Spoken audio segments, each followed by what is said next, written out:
Carmel. Thank you, Darren. Okay, so why lone parenthood? Well, lone parents have been in the press quite a lot, and my colleagues down in UL have just published this paper in sociology on scapegoats. And it's a classic example of scapegoating. When times are in trouble, let's blame the victims. So lone parents got a lot of bad press, and it kind of intrigued me to look at them more closely. And they got press because you see it worldwide, they're supposed to be very much welfare dependent.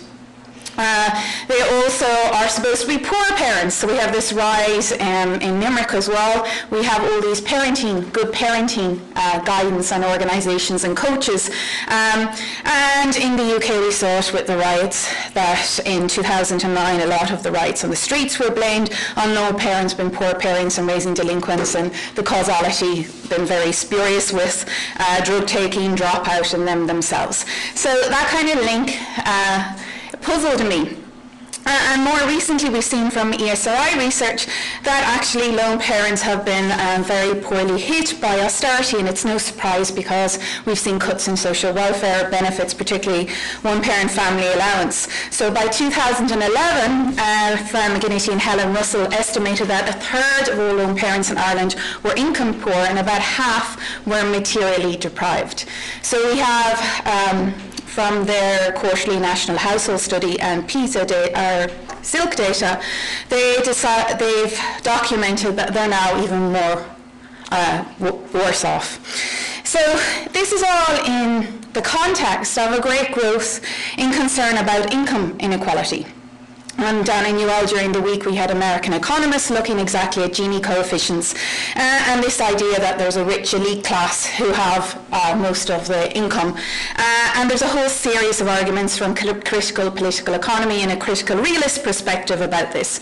And what struck me is that these income inequalities are actually quite devoid of the processes that lead to them.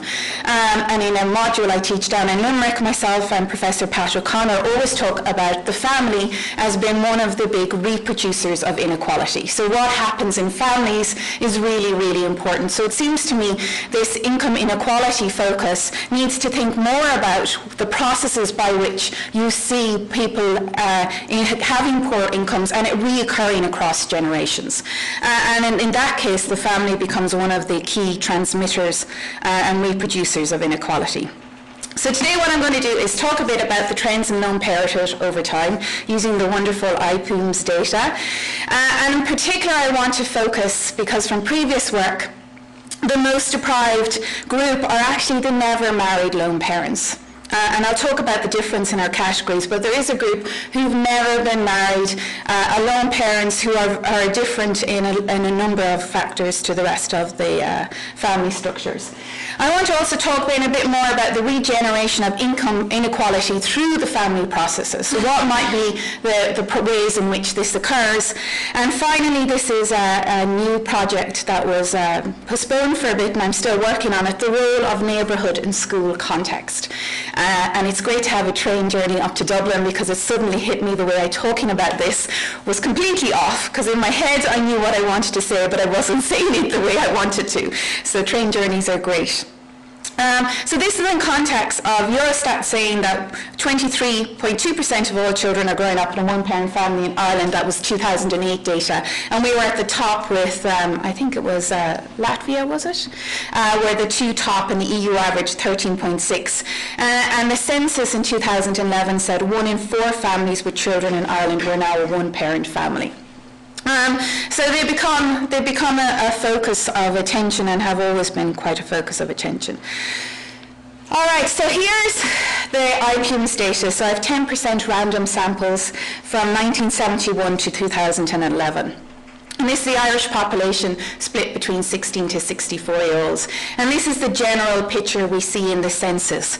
And that is, these are the categories people would have to tick. So there's single, never married, married, separated, divorced, and widowed. And we can see two major kind of trends here. We see as mortality has improved, a decline in the number of widows and widowers, an increase in the number of separated and divorced individuals, a decline in the numbers married, and this is reflective of later age of marriage. So the Irish were great for postponing marriage, and we're now still on the upper end of late age of marriage, and an increase in the share of the population who are single or never married. So what's interesting is where do my lone parents fit in all of this? And with the IPUMs, we can break this down a little bit more. So here's a more complex picture. So if you look at the purple and the green, you can see that in the green, and this is something Tony refers to, most children are growing up in married two-parent families. And the share of families married with kids has declined, and the number of childless has been fairly constant, although has increased in recent years. If you look at different age cohorts, you'll see a different trend here. But if we look at our single never married, you have a number of things happening that have changed the distribution. You have a growth in the number of people cohabiting, both with children and without children. And you have a growth in the number who are single lone parents, single with children in this case, and a growth in the number who are single and childless. Or single and childless has declined, so this area. So with these different groups we can focus on. So a lot of attention has been on the group single never married with children. And these are a never married group who've had kids outside of marriage. And these are couples, of course, at the moment. But if we focus on this never married parents, we see an interesting trend, and this is something the Census Office have always commented on. You have more females in the category than males, so these are never married parents. If I looked at post-married parents, people who've split up, you'd seen almost identical trend, where you have more women taking the category to be separated and divorced than men do, and in this case we have more women as never married parents than men. But the groups are differentiated according to whether they're cohabiting with someone or not. So they weren't asked details of cohabitation, but you can look at the household grid and figure out who in the household they're living with. So if we look a bit closer at that trend, what you'll find here is that our never married fathers, so the group that we hear a lot of attention about, most of them, 99.9% in each of the 10% random samples, are actually cohabiting with a spouse. So our never married lone parents are actually, our fathers are cohabiting. Now this is different to the group of post-married fathers who split up. About half of them are not cohabiting and the other half are. They're increasing age of marriage. They're most likely living with a partner and a child. And what's interesting, in 2011 we've seen an influx of groups of different migrants to Ireland, and in a separate project I've been looking at intercultural marriage amongst the Irish, and you can see this here, that you have a group of fathers born abroad who have settled now in Ireland, and you can also see the trend that less of them are employed, and this has been hit by the recession. So Fran McGillity and Helen Russell talk about this. The jobs that cohabiting fathers were mostly were in construction and manufacturing, so they were hit more so than others. And we have a fairly consistent trend in terms of the number who are in professional occupations, so of their occupational groups.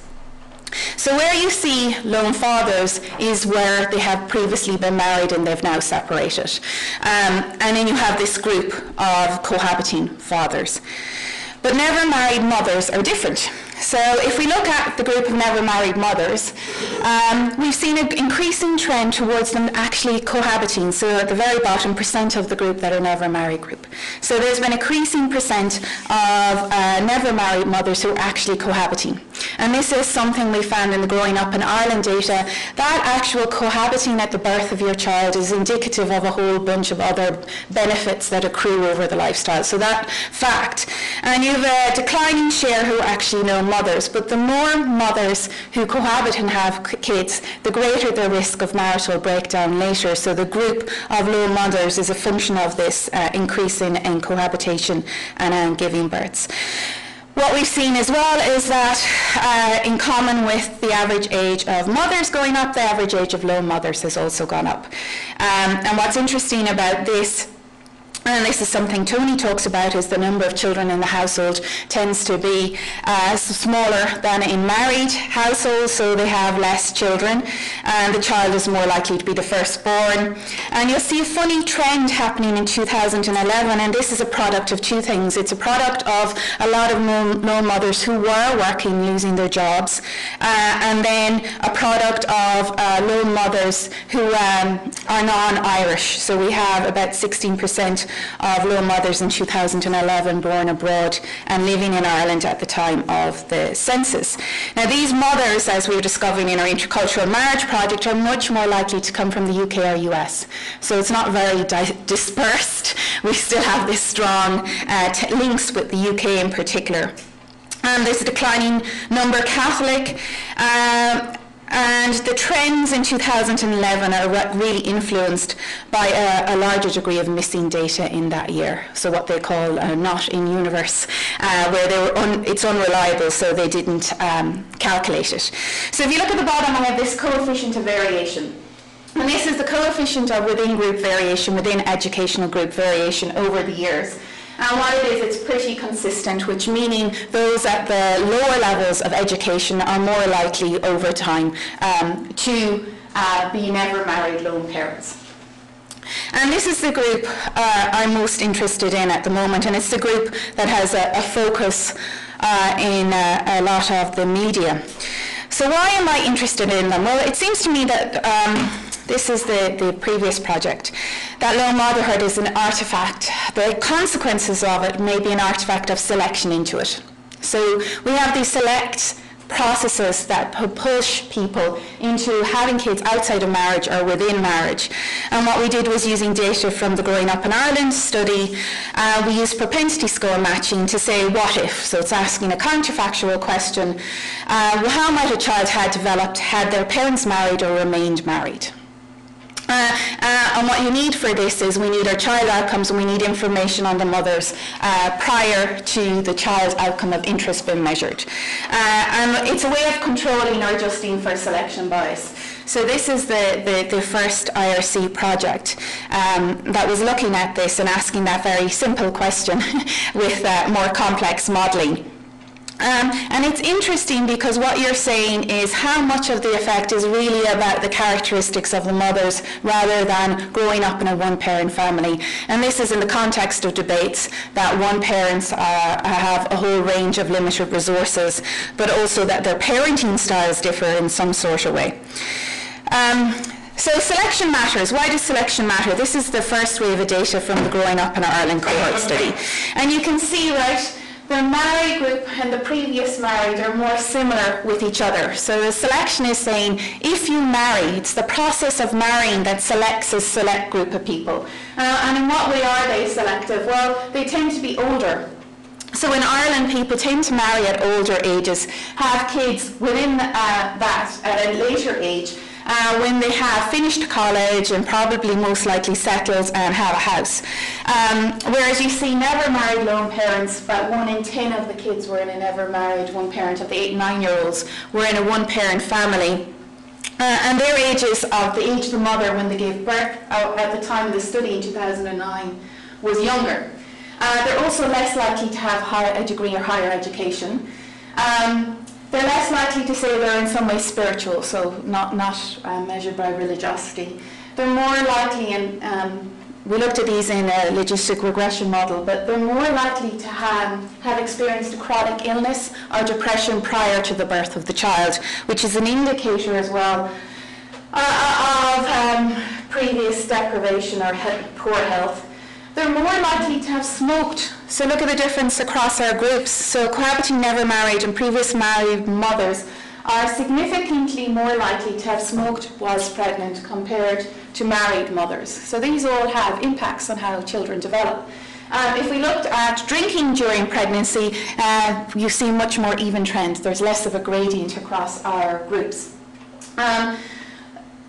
In 2009, 47% of mothers who were married said they breastfed their child. So this is a dummy, it's not the rate of breastfeeding, as opposed to about 1/3 of never married lone parents. And we see a trend again in those who had elective C-sections and talking to some of the medics, they said this could be a product of them being older. So that married parents are more often advised to have elective C-sections when they're older to avoid any trouble. And this is something that Tony, I believe, was talking about. They're more likely to be the firstborn, and they're more likely in one-parent families to have less siblings to compete with. And these are our numbers. So this is the selection effect, and this is what I've been talking about before. How does this effect influence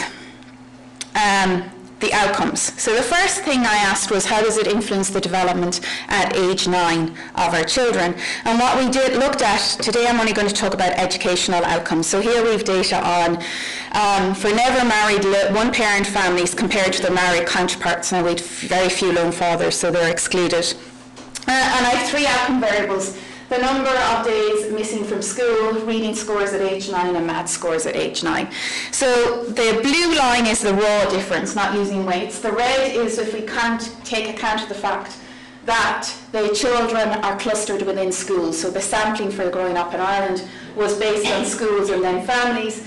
And the orange line is after propensity score matching. And consistently across a whole range of groups, we saw this decline in the rate. So at age 9, for instance, 9-year-olds were scoring on average 13 percentage points less in the maths test, the Drumcondra maths test. And when we take account of the background of the mothers, just the background factors, so these are our confounding variables, which are either fixed or prior to our outcome, there's a range of them in the paper, it drops to about 5%. So it's still significant, right? 5% isn't a small difference, but it's also statistically significant. Reading scores are no longer significant, and they jump from 2 days to about 1 day absent from school. So much, between 50 and 70% of the difference is explained by the background characteristics of the mothers. It is not a function of lone one-parent families, but it's a function of the background of the mothers. And in particular, the education of the mother has a very large effect. Now, what I want to talk a bit about today is the fact that why do we see this clustering? What is it that causes this clustering around schools? And schools are, in fact, so we have 2 processes really here. We have the selection into family types, and we have family types been selected into different types of schools. And what do we see when we look at these different types of schools and where they're situated? And what I was trying to understand was the degree to which this is clustered. So it hit me on the train down that what I'm talking about is clusters and different types of clusters. So you have these processes where we have different types of children in different types of schools. And I'm flying through this. So the GUI study allows me to look at the ways in which family, schools and neighbourhood influence the lives of others. And what I was looking at was a series of multi-level models to see the interplay between these factors. And a number of them became really important. Not alone is it family structure, but school type, the region in which you live, and plotted or added into the GUI, the Growing Up in Ireland team had small area population statistics. And one of the ones that consistently proved important was the percentage of the population who were unemployed. And the SAPS is based on electoral district. So it's quite a small area, and there's a lot of problems with the areas because it mightn't reflect exactly the communities in which the people live. But you have 2 factors. You have the subjective views of the parents about their neighbourhood, and you have these more objective measures from the SAPS, and they correlate quite well. And one of the consistent things that came out in my models was the interplay between these factors, and I was trying to think of a way to show this rather than a series of models. So what I've done is I've done a multiple correspondence analysis, which is basically like factor analysis to highlight the issues at play. So what we have here are 4 different variables. On dimension 1 explains about most of most of our distributions on the first dimensions, 87%, and that's our family types. So you can see here, married, post-married, never married, and cohabiting. And married, post-married, and never married are along this axis. So the married and post-married are more similar, and the post-married and never married are more similar.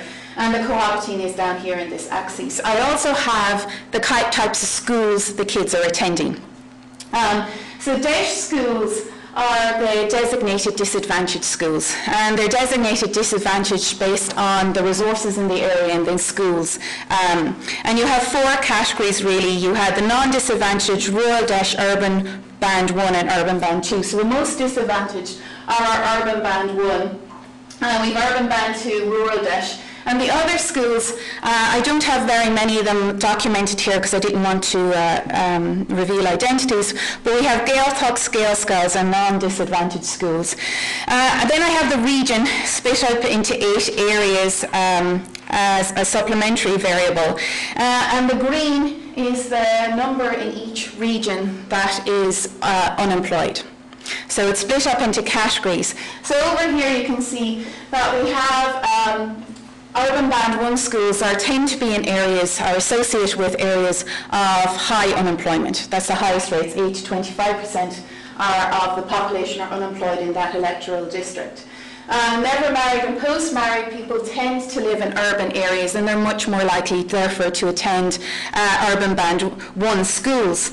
Over here we see what we often see, and it comes across in all the multi-level models, this West of Ireland effect. So kids in the West of Ireland score higher on all of these tests, despite controlling for a number of family and school characteristics. And one of the reasons for this, not exclusively, is that they're more likely to be married to biological parent families. They're more likely to live in areas with lower rates of unemployment, and they're more likely to attend, or they're associated with, non-disadvantaged schools. And then down in this quadrant, if you like, we have our cohabiting group.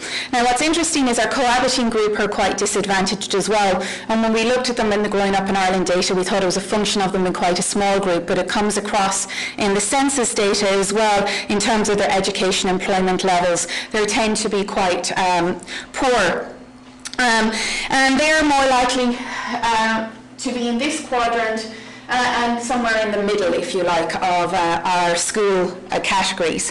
And I was thinking about this on the way up. What am I actually trying to do in this project? So what I did was I wanted to display maps of how this distribution varies across Ireland, but the maps would reveal schools. So on the way up I thought, well, what I'm actually doing is I'm looking at clusters, the way in which families are clustered within certain types of schools, and those schools are clustered within different types of regions. So out of this I developed a range of clusters, and I'm going to, and I haven't yet, I was doing some of it yesterday, look at the factors which influence that clustering. So what I'm really trying to get at is this clustering, the socio-geographical clustering of families within regions, within schools. And some of the factors in the multi-level models which are important are the class background of the family, the household. I don't have the individual class background, unfortunately. And the distance from the school, and the kind of catchment area and the number of schools they have in that area. So if you like, the opportunities are to attend different types of schools. Now, work by Emer Smith and Selena McCoy has shown that middle to upper class parents are more likely to commute to schools. They're more likely to send their kids to schools further away. So this is the sort of interplay of factors that came up in the multi-level models. Most children who are living with 2 parents, and in this case 2 biological parents, attend a non-disadvantaged school, including a small number of private schools. They're particularly more likely to go to a Gaeltacht school because there's a higher proportion of married families in the West. And only 5% of married families live in areas of high unemployment.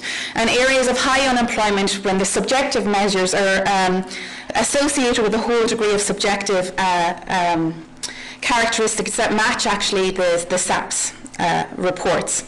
So we have these 2 different dimensions.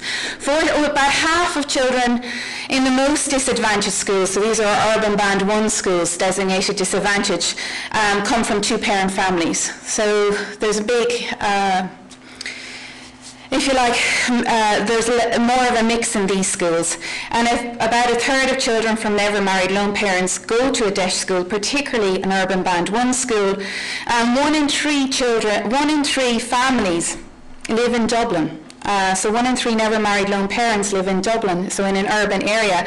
And you can see this in terms of our post-married as well, that it's the availability of cheap accommodation that might mean that they're more likely to live here.